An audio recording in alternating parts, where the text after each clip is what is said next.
Hello, my name's Luna. If you knew that, that's great. If you didn't know that, nice to meet you.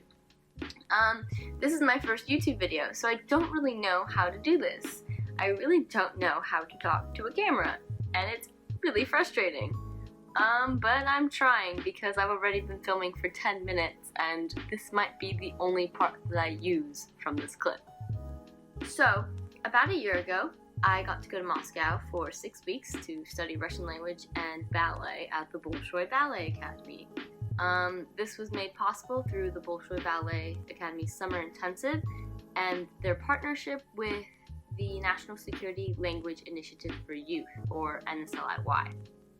If you don't know about this study abroad program, I highly recommend that you Google it because it's really cool. It's U.S. Department of State funded, it's a scholarship, and it allows you to be an ambassador for your country to go abroad and study a critical language. So I've been wanting to make this video documenting my experience for a really long time, but I kind of let senior year get in the way. Rightfully so, because senior year is super important and I needed to get into a good college. But now that summer has started, I've had the time to put it together, so here I am, trying to make an intro for the first time ever. So basically, I just put a bunch of pictures and videos together to explain what I saw and what I did and my whole experience all bundled up in one little video.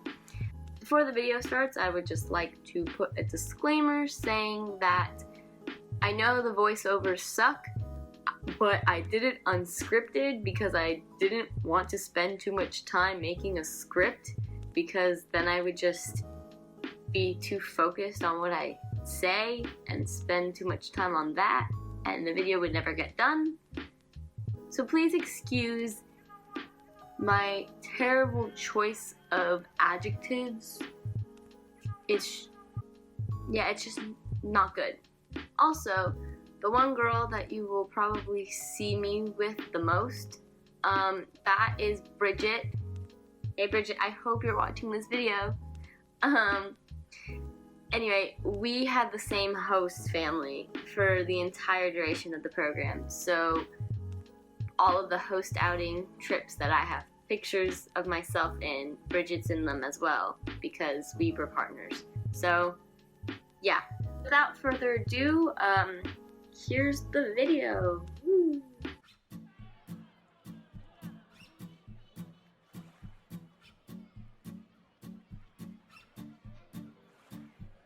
So the Tretyakov Gallery is this museum of Russian artists, and I've put in some of the paintings that really spoke to me or caught my attention, but I won't really spend time talking about them because I don't think you guys want an art history lesson from me right now.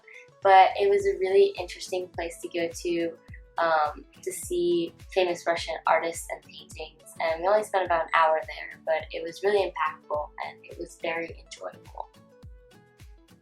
The Pushkin Museum actually has a classical and modern branch, and we only went to the classical branch, but it was so amazing. I had taken art history the previous year, and it was so cool to see all of these pieces in person. Granted, most of them were replicas, like Michelangelo's David, but nonetheless, it was so cool, and who doesn't love classics? Now, the Lumiere Center is this photography gallery in the so-called hipster part of Moscow, and they have this really beautiful Bolshoi ballet exhibit with so many cool photographs. But they also had other exhibits, one of them being this sort of old Russia exhibit with photographs of Russia from the 50s and 60s, and it was so cool. It felt like we were traveling back in time. Speaking of traveling back in time, I got to go to this estate-turned-museum of a wealthy Russian family's home from the 1700s, and I got to tour the house, and each room had its own fireplace and color theme, and there was a ballroom where the wood floor design was made to help people learn how to waltz. And there was a giant garden in the back with statues. and it was so beautiful, and it was so cool to see how well preserved everything was.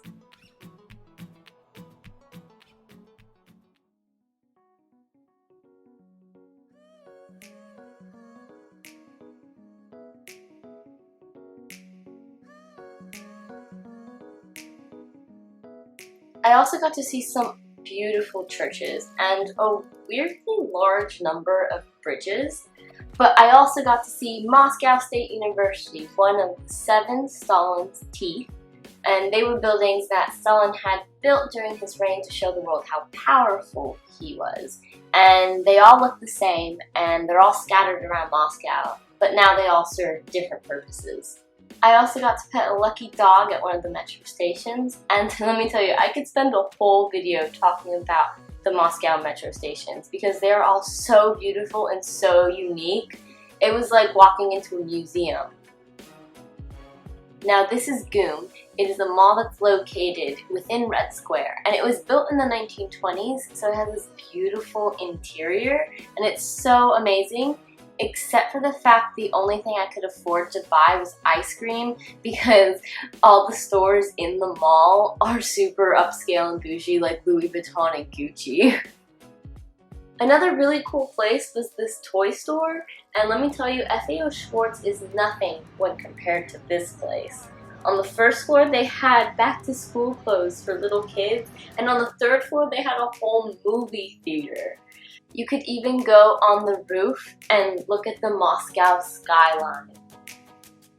I did a lot of touristy things like visit the Kremlin and go to markets to buy Russian propaganda, but probably one of my favorite things to do was just to walk around, especially in the evening, and just experience the nightlife that Russia has during the summer.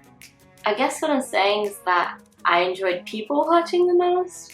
But there's something so beautiful about seeing people that you don't know, people from a completely different world than where you come from, and seeing that they're just like you, and they're just having fun and relaxing and enjoying life.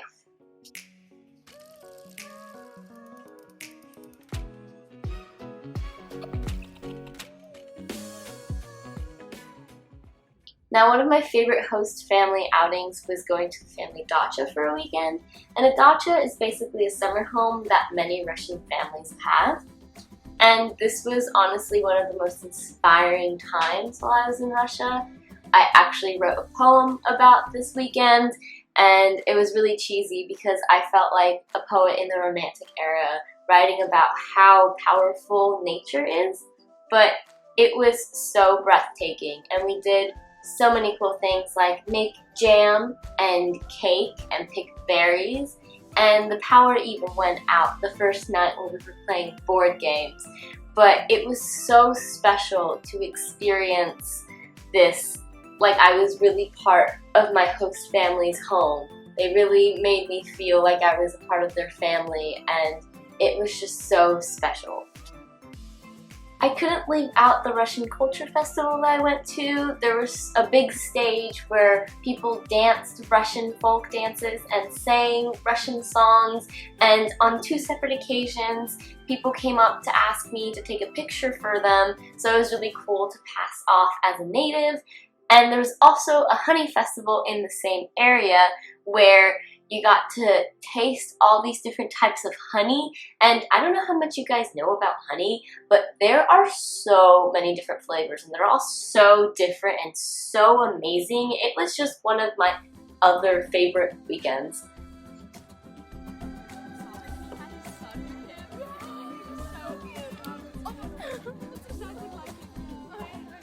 The first couple of weeks we had a lot of group outings just to get an idea of the city and to spend more time together as a whole group. And we did a lot of touristy things like visit the Bolshoi, of course, and Red Square. And we also had organized events and master classes like painting with this Russian artist and visiting his amazing gallery, and also a master class of Russian cooking. We also got a boat tour on the Moscow River and saw 2 ballets from local ballet companies, and we got to visit the US Embassy in Moscow.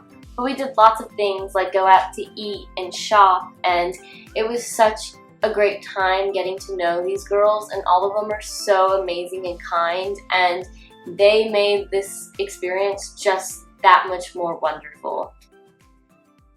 Now the interesting part for my bunheads out there, academy life.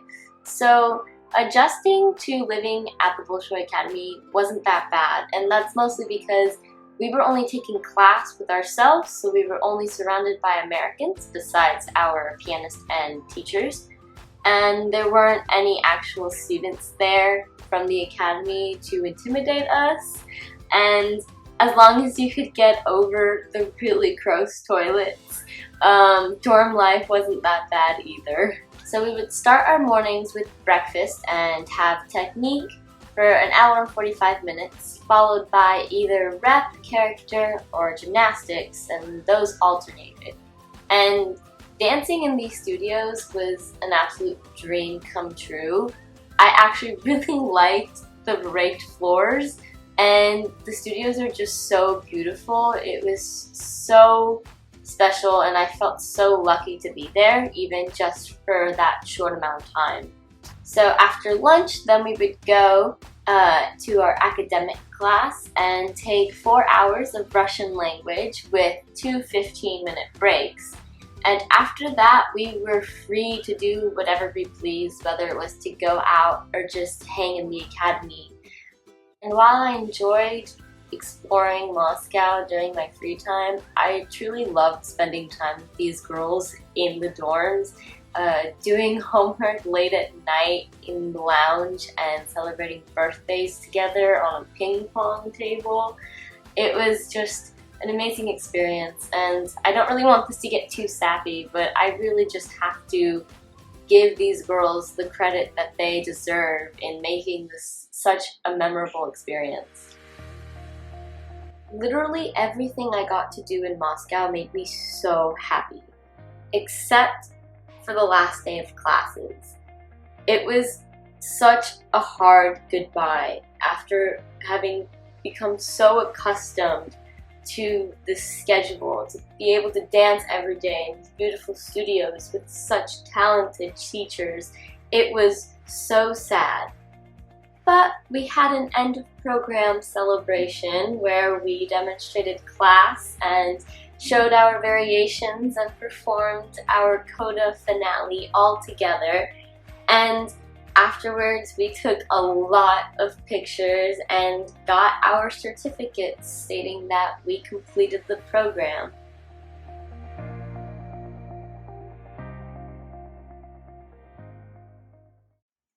Well, that's it. I hope you guys enjoyed that, or at least found it mildly entertaining. And those were most of the big moments, I guess you would call them. I know I left a lot of things out, and I could have been way more detailed, but I just tried to get little snippets of the big picture. Also, just to give you guys a little bit more information about the program itself, or more specifically, post-travels. Once I came back, I had to schedule an on-phone interview, and the interview was basically like an oral exam to test how much I learned from my trip, from studies, and to gauge how advanced I got in Russian. The idea of this test was terrifying. We were all so afraid of it. But when it actually came, when I actually got to do it, it wasn't actually that bad. Of course, I was super nervous, but once I finished, once we hung up, I just felt so relieved, and I didn't think I did that poorly, so yeah. Anyway, once you actually pass the oral exam, you get a certificate declaring that you completed the program, and you're also declared an official scholarship recipient. And you also get a certificate declaring your oral proficiency based off of your results. Also, this is the ballet certificate that you get for completing the ballet portion of the program. Anyway, thank you for bearing through this pretty lengthy video if you happen to watch all of it. I'm not sure if I will be doing more videos. I'd like to, but you know, I need inspiration and time. But give this video a like, and if you want, you can subscribe. And if you have any ideas about what you'd like to see me do for a future video, you can totally just go and comment down below. Okay, I'm done. This is just cringe.